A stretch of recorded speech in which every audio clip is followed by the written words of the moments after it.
Please ভুল বুঝো না। আমি জানি আমার বাবা মা শত অপমান শত যন্ত্রণা সত্ত্বেও তাদের দায়িত্ব পালন করবে, কিন্তু এই গোটা ব্যাপারটা নিয়ে আমার মনটা প্রচন্ড অস্থির। টুইমা আর ময়ূরকে কি ভুলে গেছো?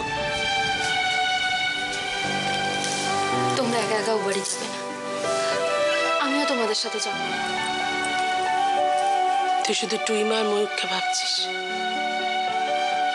অপু সৈকত এদের ভাববি না?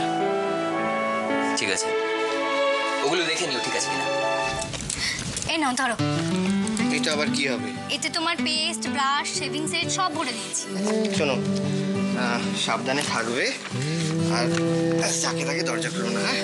আর টাকা রেখে যাচ্ছি, সুজনের জন্য ফল নিয়ে যাও, কেমন? ঠিক আছে, কখন আসবে? আমি চেষ্টা করবো সন্ধ্যের মধ্যেই ফিরে আসার, ঠিক আছে? কিন্তু তুমি কোথায় যাচ্ছে বললে না তো? এ কি রায়, সকাল সকাল কি ব্যাপার? কৃষ্ণানন্দের সাথে আড়ি হয়েছে নাকি? আড়ি হবার উপায় আছে? বাড়িতে থাকলেই তো রাই এটা কোথায়, রাই ওটা কোথায়, রাই খেতে দাও, উফ বাবা পাগল করে দেয় একদম। তার মানে ভাব, তাই তো? তুমি না সত্যি। আরে বাবা, কৃষাণু অফিসের কাছে কলকাতার বাইরে গেছে, তাই চলে এলাম। খুব ভালো করেছো। একটু খাও মা প্লিজ।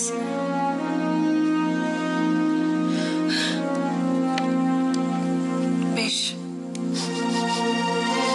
আমার কথা যখন তুমি শুনবে না।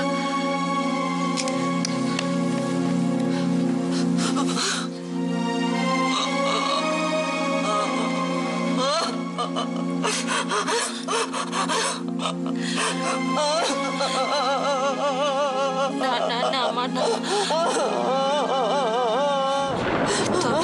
আমি আছি তোমার কাছে, আমি তোমার কষ্টটা বুঝতে পারছি মা, কিন্তু তুমি ছাড়া যে আমাদের আর কেউ নেই। তোমায় তো ঠিক থাকতেই হবে, আমাদের জন্য তোমায় সুস্থ থাকতে হবে। এই মেয়ের হবে, অবশ্য হবে নাই বা কেন, পছন্দটা কার সেটা তো দেখতে হবে।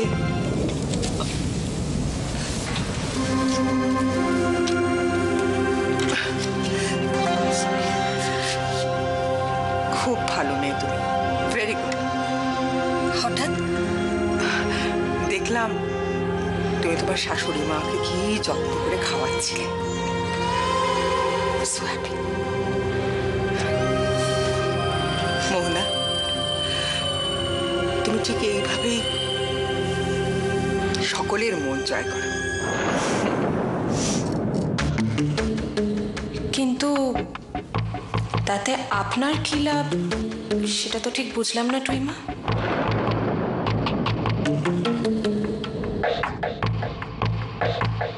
আমি কারোর মন জয় করার জন্য এটা করিনি টুইমা। আমার নিজের বাড়িতে আমার নিজের মায়ের জন্য আমি যতটুকু করতাম সেটাই করেছি।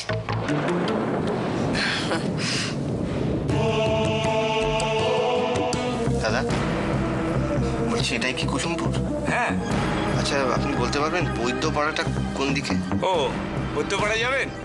তা সে অনেক ভেতরে, সোজা চলে যান, ঠিক আছে? বাবার এই অবস্থার জন্য আমরাই দায়ী, আমাদের জন্যই বাবা মারা গেছে। অপর্ণাদি, আমার মনে হয় তোমার সব প্রশ্নের উত্তর সময় দেবে। একটু ধৈর্য রাখো। আর কত ধৈর্য রাখবো বলতে পারো? কত ধৈর্য ধরতে হবে?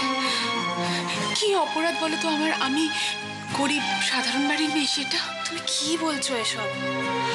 তুমি একটা কথা জানো, তোমার মধ্যে যা কোয়ালিটিস আছে সেটা অধিকাংশ মানুষের মধ্যে থাকে না। প্লিজ মন খারাপ করো না এভাবে।